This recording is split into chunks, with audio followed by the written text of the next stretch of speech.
Hey everybody, welcome back to my channel. So I have a lot to talk about today, but I decided to start off first with my movie review, spoiler movie review, just to clarify, of Disney's new live action remake, or CGI remake, of The Lion King. As you can see here, I got Simba on my shirt. Okay, so yes, Lion King. It's the remake of the 1994 animated classic, which, by the way, that movie is the same age as I am. 1994 was, just to think that it was 25 years ago when I was born and when that movie came out. Wow, it's a quarter of a century old. It's time just flies by your eyes. Anyway, that movie, the 1994 animated classic, is one of the best animated movies. Not just the best Disney movie. No, not just the best animated Disney movie. No. The best animated classic of all time. It won so many Academy Awards, especially for its songs, and it made dollars. It made bank at the box office for its time back in the 90s. And now this one, the 2019 remake, did the same. I mean, it just made $185 million this past weekend. Despite the fact it got mixed reviews, there are still people dying to go see it. I guess fans were excited to see it. It's part of it has to be the nostalgia factor and the curiosity factor. Yes, we have seen some of these Disney live action remakes. Some people are getting tired of them, and I have to admit some of them are not as up to par as the animated classics. I liked Aladdin, the new Aladdin, but at the end of the day, the animated one is the best. Beauty and the Beast, I didn't really like the remake that much, and the animated one is by far the best.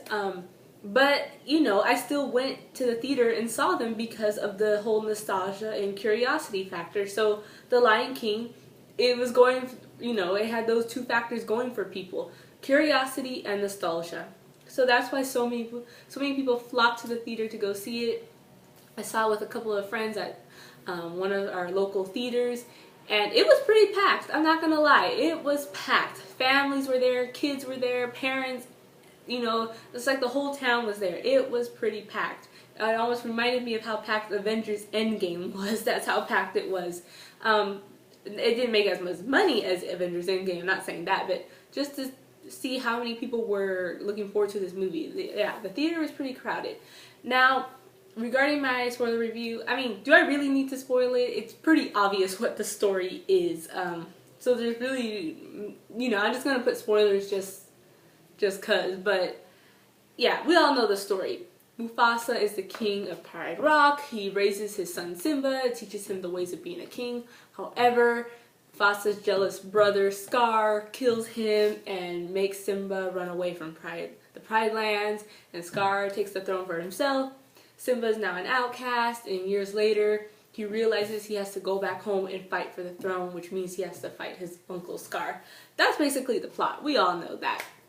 Now, I'm basically going to just talk about, you know, the differences and the similarities between the new 2019 remake and the 1994 animated classic. Yes, this movie does follow, like, the same story. It's even like a shot-by-shot frame, to be honest, which is, I guess, a good thing, because for me, this movie, I'm glad they didn't change too much, like too many drastic changes. This one kept with what it was, so to say. The only thing that I think I could kind of see why this movie didn't sit well with some critics, because I know it has like a 55% score on the tomato meter, which is kind of the same as Aladdin, by the way. So I think because you're seeing something similar of the animated classic, but it's just the animated classic did it better. It's the original one versus this new one, because the animals look so realistic. How can I say? There's no. One of my friends said it's good, but there was no oomph. It was missing some oomph in it, and that is true, because, again, like I said, this is all CGI, obviously, but it's trying to depict real life animals, like, you know, their features and everything. And the animated classic, since they were 2D animation cartoon, you could obviously exaggerate their features a little more. Like, so when they showed emotion, when they were sad, happy, and stuff like that. With cartoons, you can do that. You could exaggerate those features. Versus real, well, I know, like I said, I know it's CGI, but they're trying to depict real life animals. You can't do that with real life. I mean, like with, oh, sorry guys, I thought I heard something. But like, for example, with real life animals, like, you know, with my pets, for example, I have a dog and a cat. I mean, yeah, they show emotion, like, you know, dogs wag their tail when they're happy and stuff like that, or, you know, a cat, like, uses its paw like this to show that they're playing. But they don't do those exaggerate, like, emotions or expressions. You know, there's a difference, what I'm trying to say. There is a difference. Like, for example, the best example I could give you was when the animated cartoon, when Scar is comforting Simba after Mufasa's death, you saw tears running down Simba's eyes because he's upset about his father's death. But in the remake, you don't see those tears in Simba's eyes. But so, you know, you kind of are missing like the emotion, I guess you could say, the oomph added to that scene. But at the end of the day, I mean, you know, all animals in a sense do show some type of emotion, but not in that way as like a cartoon. So you didn't see the tears on Simba's face because I wouldn't expect an actual lion, a real life lion, to do that. So I guess that's kind of the difference of what I'm trying to say. And even like, for example, in I Just Can't Wait to Be King, obviously in the cartoon there's like colors popping everywhere and the animals are just stacking up on each other with Simba and Nala at the top like a pyramid, so to say, like of cheerleaders. So but that's cartoon versus in the remake, the 2019, they don't do the color popping stuff or the animals stacking up on each other because realistically, in real life, animals probably won't do that, and colors in the background in real life, like, say, they don't change. So in a realistic setting, obviously that wouldn't happen, which is why they don't show it like that or portray it like that. But like I said, that does kind of make sense. It's just you're kind of you're trying to project more real life versus exaggerated stuff. But like I said, that's the difference between a cartoon and a live action. So the medium is different and how you will use it will be different. I get it. I will say this, I was also at the very beginning of the movie, it starts off and we all know in the animated classic, as soon as the sun goes up, it goes, but in this one, it just shows like dawn, but the sun's not out yet. And you just see the trees and we're all like just sitting there waiting, like, wait, isn't the song supposed to be playing? And it's not playing yet, and I just looked over at my friend like, wait, hold on, there's something missing. And then finally you see the sun go up, it's like, oh, okay, now there it goes, You know, we're all just like anticipating for that, and we're like, wait, am I being pranked? Why is it taking so long? But finally you see the sun go up, and then one of my friends said, why is that sun so small? I'm used to the big sun. And yeah, that part was like, it should have started off with Sabenia instead of just waiting there like a couple of seconds. But that's just my little nitpick right there. And also, I know some people were a little upset with the Be Prepared song for Scar. I do wish it was longer, like the original one, and I wish they showed more of the the smoke, I guess you could say, from their little hyena lair cave, I guess you could say, in the elephant graveyard. I wish they did show more of that, but didn't happen. So that I was a little bummed, but it was kind of, I thought like for this one it did fine. It did fine, but if I had to compare, I just like the animated one more because it has more oomph. Now I will say this. I do like how, kind of like with Aladdin or even Beauty and the Beast, or even like the other movies like Cinderella, The Jungle Book, with these live action movies, they tend to make it a little longer so that they like to explain a little more things as to why things are the way they are. So you do get a little more backstory. So I did like the whole why Scar has, you know, his scar over his eye. It was because he challenged his brother Mufasa, and obviously Mufasa Mufasa showed his brother Scar who's boss and whatnot, and Scar knew not to mess with him. And then when Mufasa was near his doom, his death, I liked how, even though I think Jeremy Irons delivered it better when he said "Long live the king," I do like how in this one, the remake, they added, not only did Scar push Mufasa, but he also like scratched him in the eye like for payback. I thought that was a nice touch because it just shows you more of the whole sibling rivalry and Scar's hatred towards his brother. So I like that they added that little scene. That was like, even when I saw it for the first time, I was like, ooh, like, that was intense. I also like when Simba was even talking to his uncle Scar, before the whole, when was it? Before I Just Can't Wait to Be King, before that song. And Simba tells Scar, he's like, oh, I'm going to be king, and it's going to be so weird because I'm younger than you, but I'm going to get to tell you what to do when I'm king. Isn't that weird? And you could just, again, like, yeah, I heard your complaints that these lions don't express emotion because this is like depicting real life lions, but just that silence, you could just hear that silence, and Scar is just like, yeah, how weird. Maybe not everyone felt it, but I did, and I could, even my friend, we were just like, ooh, like burn.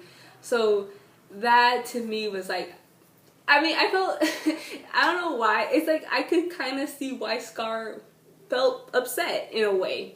He was always in the shadow of his brother Mufasa. Mufasa proved, I guess, in Scar's mind, he always saw Mufasa as like the better one, and Scar felt so inferior about that. And the fact that this, little cub is gonna be the king, and he's younger than Scar, and this younger person, this younger lion is gonna tell this older lion what to do. Scar was upset. He was pissed. So I did feel Scar's frustration, I guess you could say, in this movie. But I will admit, Jeremy Irons' Scar, of course, is the best one. He just has that voice, and Chiwetel Ejiofor did do a good job. I'm not saying he didn't, but I had to pick. If I had to pick, I'd go with Jeremy Irons. So yeah, and also Timon and Pumbaa, they steal the show. Even in the animated classic, they stole the show with Hakuna Matata. And in this one, Seth Rogen and Billy Eichner, they do a wonderful job as well. Yes, I think they are the ones that made the movie for me. They were just hilarious. I loved the duo. I really like Timon and Pumbaa, and of course, this is a spoiler review. They do something different when they are used as bait to the hyenas. In the animated classic, we see Timon singing like a luau type of thing, with Pumbaa with the apple in his mouth. But in the remake, I love this one better because Timon sings "Be Our Guest" from Beauty and the Beast. He's like, "Mon cher mademoiselle." He's like, "Be our guest, be our guest, be our guest." I thought that was a perfect inside joke Disney reference. So yeah, yes, live action remakes may do their little changes here and there from the original animated classics. But in considering this particular little change that they did in the remake, I thought that was like the best one.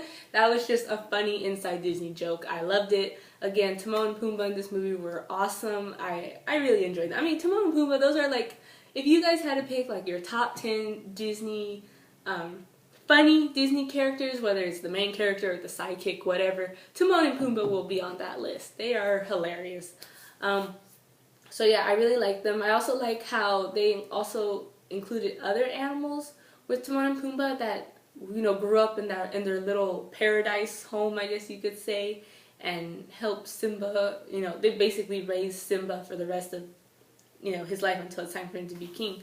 But I like that they included other animals and how other animals were afraid of Simba in case he did try to eat them. So I liked how they incorporated that too.